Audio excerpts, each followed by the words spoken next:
Under the dirt floor of a stone room in southwest Colorado, a human skull waited 900 years to shatter the official story of how these people disappeared. For a century, historians have said thirst alone drove them out. The evidence pulled from underneath this floor says something far more violent forced them to run. For decades, the National Park Service's own visitor materials said almost nothing about what its contracted archaeologists were quietly finding in the dirt a few miles from the crowds. Archaeologist Kristen Kuckelman spent a decade digging in this canyon inside the dominant theory of her time, that drought alone explained the disappearance. What her team pulled out of the ground didn't fit that theory, not even close. This is Castle Rock Pueblo, tucked into the same red rock canyons as Mesa Verde, built and emptied within a single generation in the 1200s. What came out of this ground didn't just complicate the drought story, it cracked it wide open. For a century, the story of Mesa Verde has been told the same way. A brilliant farming people built the greatest cliff dwellings in North America, then walked away from all of it, driven out by dry skies. It was cowboys, not archaeologists, who first stumbled onto the scale of it. Ranchers Richard Wetherill and Charlie Mason, riding through a snowstorm in December 1888, looked across a canyon and saw an entire stone city sitting silent under a cliff, exactly as its last residents had left it. Today, Mesa Verde pulls in roughly 500,000 visitors a year, and Cliff Palace alone has around 150 rooms and 23 kivas, carved into a sandstone alcove, the kind of place that makes tourists go silent when they round the corner and see it. Balcony house, spruce tree house, whole stone neighborhoods, tucked under cliffs like they were hiding from something. And in a way they were. Tree ring dating on the timbers shows people were still building and repairing these rooms as late as 1279 and 1280. Then the construction stops.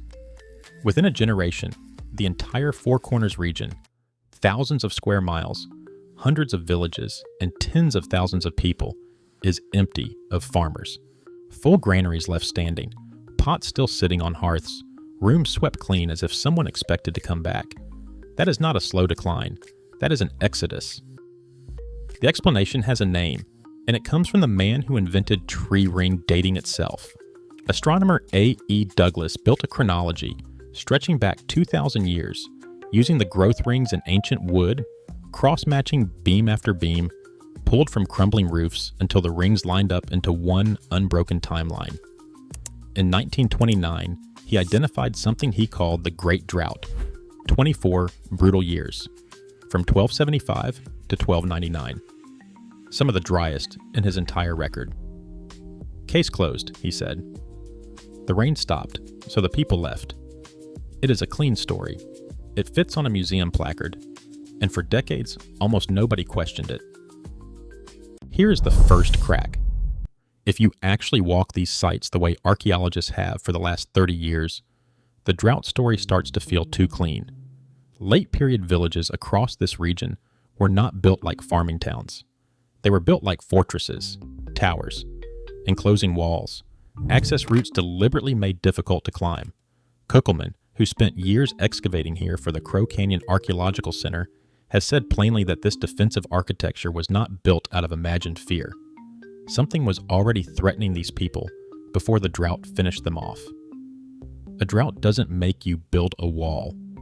So researchers went back into the ground, not to confirm the old story, to test it. Climate scientists ran the numbers first.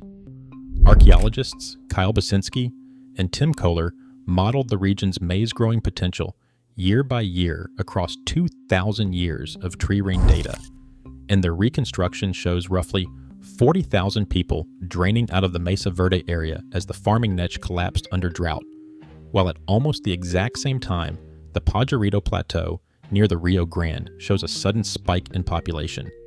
Not a mystery disappearance, a traceable migration, visible in the climate data itself, if you know how to read it.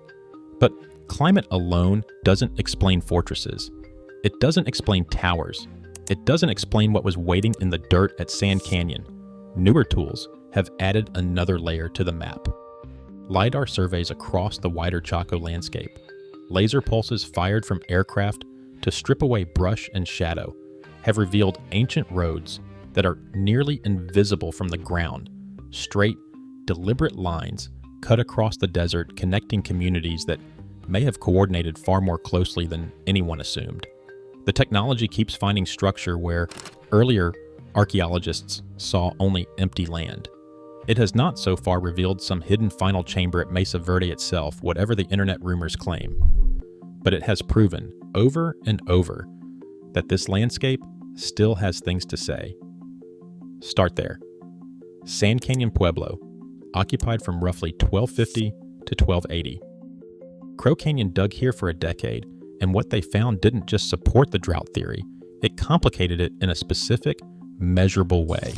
Stable carbon isotope analysis showed these people were extraordinarily dependent on maize, more so than nearby communities. Then, right as the Great Drought was tightening its grip around 1276, the diet changes. Turkey bones, a domesticated staple, drop off abruptly. Wild food shows up instead. Pronghorn, bighorn sheep, mule deer, even carnivores they had never bothered hunting before. Farmers were turning back into hunter-gatherers in real time as their crops failed. That is not abandonment. That is a population in slow-motion collapse, adapting and starving at the same time. And then Kugelman's team found the bodies. At least 8 people at Sand Canyon died violently around 1280, right as the site emptied out. 8 is disturbing. It is not proof of a massacre. That came from somewhere else. A few miles away sits Castle Rock Pueblo, 37 rooms, 16 kivas, 9 defensive towers, home to somewhere between 75 and 150 people at its peak, part of a wider cluster of fortified villages that also includes the sprawling Goodman Point community nearby, over 100 kivas packed inside a single defensive wall. Crow Canyon excavated Castle Rock in the early 1990s, and the report that came out of that dig is one of the most unsettling documents in southwestern archaeology. At least 41 of the site's inhabitants, out of a population that may have only been 75, died in a single attack. Skulls fractured, bodies dismembered, unhealed wounds inflicted right at the moment of death, small sections of nearly every kiva roof deliberately burned, and healed injuries on some of the dead proved this was not the first time violence had come to this village. It was the last. Here is where the story stops being an archaeology lecture and starts feeling like something closer to a crime scene left untouched for 700 years. Carved into the stone along the access route into Castle Rock is a petroglyph, 2 figures with bows and arrows. One of them aims at a figure who is unarmed. Whoever pecked that image into the rock was not decorating a wall, they were recording something. And there's something else, something that should not exist. In 1874, more than a century before Crow Canyon ever put a trowel in the ground, a Hopi guide named John Moss told a reporter from the New York Tribune a story passed down through generations about an ancient battle at this exact site, fought against savage strangers who came from the north. It was published with photographs by William Henry Jackson. Nobody excavated to prove that story. The excavation just happened to land on it, a century later, and the bones matched the memory almost exactly. A story kept alive by voice alone, for over 100 years turned out to be more accurate than the silence in the official record. That should have been the most disturbing find in the region. It wasn't the last. Because there is a darker theory that has haunted this field for 30 years, and it does not stay confined to Castle Rock. It starts at a place called Cowboy Wash on Ute Mountain, Uteland, at a site dated to around 1150, over a century before the final collapse. In the 1990s, archaeologist Brian Billman, working under contract to the tribe, excavated several pit houses there and found human bones that had been dismembered, defleshed, burned, and polished smooth in a way normally associated with cooking pots. The site had been abandoned in a hurry. Grinding stones, jewelry, tools, all left exactly where they were last used. No debris built up beneath them. No time for anyone to clean up before they fled. Whatever happened here, it happened fast, and nobody stayed behind to bury the dead properly. Then came the test that turned a disturbing sight into a national headline. University of Colorado, molecular biologist Richard Marlar analyzed a coprolite, fossilized human waste, recovered from a hearth at Cowboy Wash, along with residue scraped from a cooking pot. He was looking for myoglobin, a protein that exists only in skeletal and cardiac muscle, not something your own body produces internally, something you would only test positive for if you had eaten flesh. The results, published in Nature in 2000, were unambiguous. Human myoglobin. Marlar told reporters at the time that this was, in his words, a human meat meal. Billman estimated at least 35 people were killed and eaten in that single event. Physiologist Jared Diamond called the evidence compelling, and it fit a pattern researcher Christy Turner had already documented across roughly 76 sites throughout the Southwest in his book Mancorn. That should have settled it. It didn't. Because Hopi tribal archaeologist Kurt Dongoski and others alongside him pushed back hard.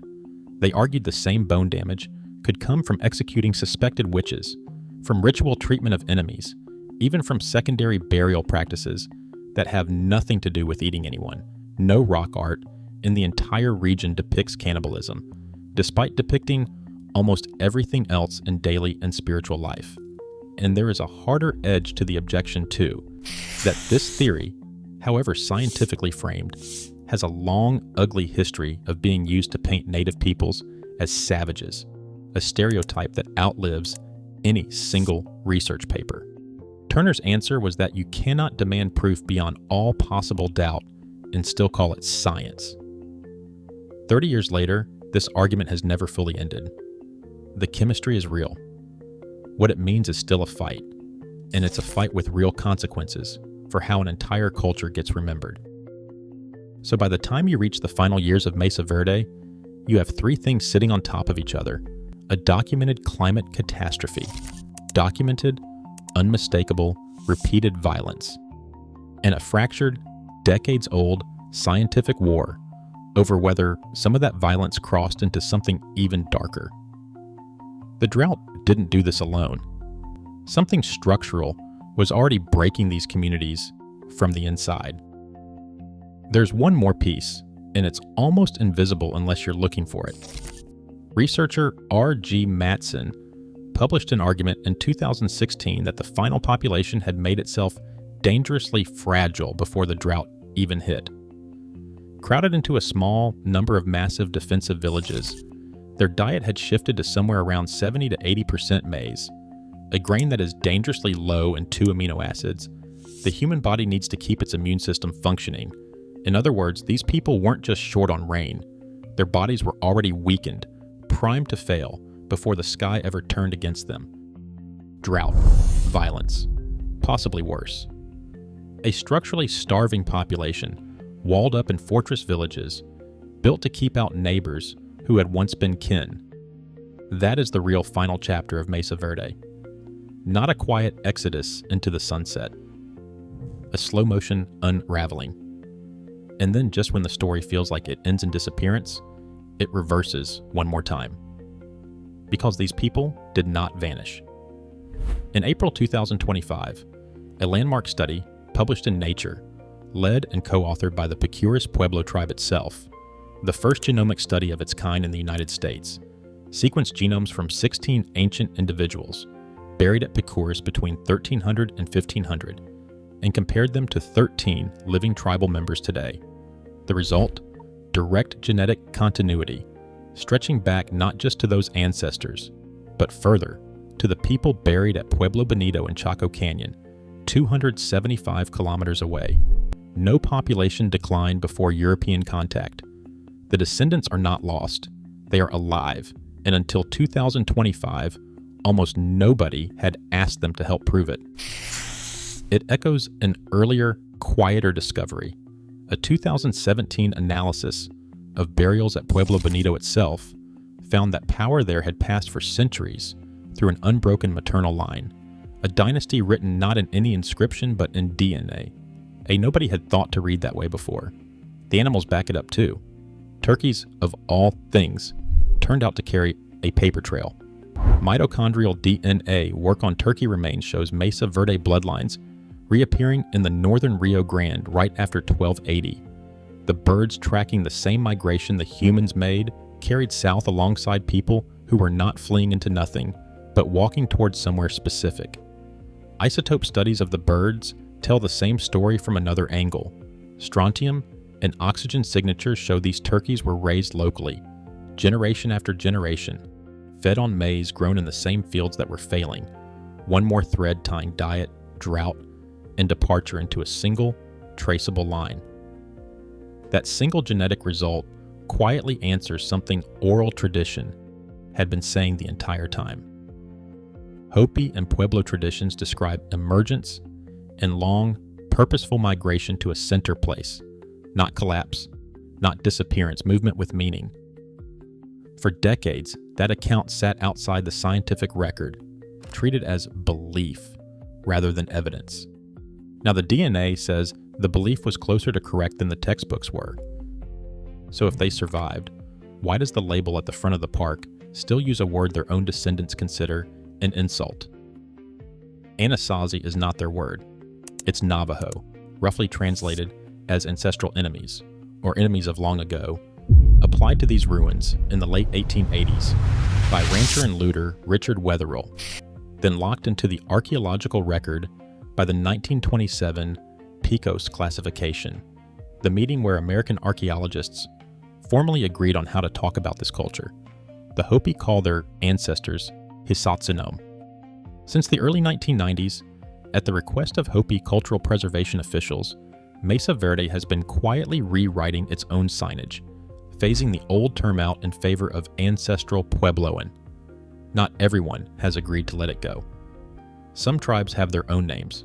There is no single word that fits every descendant community, and the park still hasn't fully solved that problem.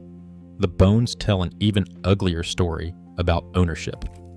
In 1891, a Swedish scientist named Gustaf Nordinskiold pulled roughly 600 objects and human remains out of these cliffs and shipped them to Europe. Customs officials arrested him for trying to take it out of the country. He got the collection out anyway. It sat in the National Museum of Finland for well over a century. It took a coalition of the Hopi tribe, Acoma, Zia, and Zuni until 2020 to finally bring 20 ancestors and 28 funerary objects home. They were reburied at Mesa Verde on September 13, 2020, without the tribal leaders who fought for them because the pandemic made it impossible to fly home from Helsinki in time. A young woman known only as Esther, whose remains had once been displayed to visitors inside the park itself, was quietly reburied under Hopi and Acoma auspices back in 2013, closing one small chapter of a much longer reckoning. Even that wasn't the end of it. Genetic material pulled from the remains at Pueblo Bonito, remains that had already been ceremonially reburied in 2006, was reportedly extracted for later DNA research without tribal consent, an episode that still draws criticism from researchers who study the ethics of ancient DNA work. Descendant communities are still fighting battles over ancestors whose bones were dug up a century ago by people who never once asked permission. The science keeps getting better. The consent keeps arriving late, if it arrives at all, so walk back into that alcove at Castle Rock.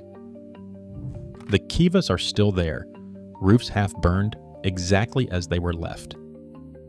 The petroglyph is still carved into the stone, one figure aiming an arrow at another who never had the chance to defend himself.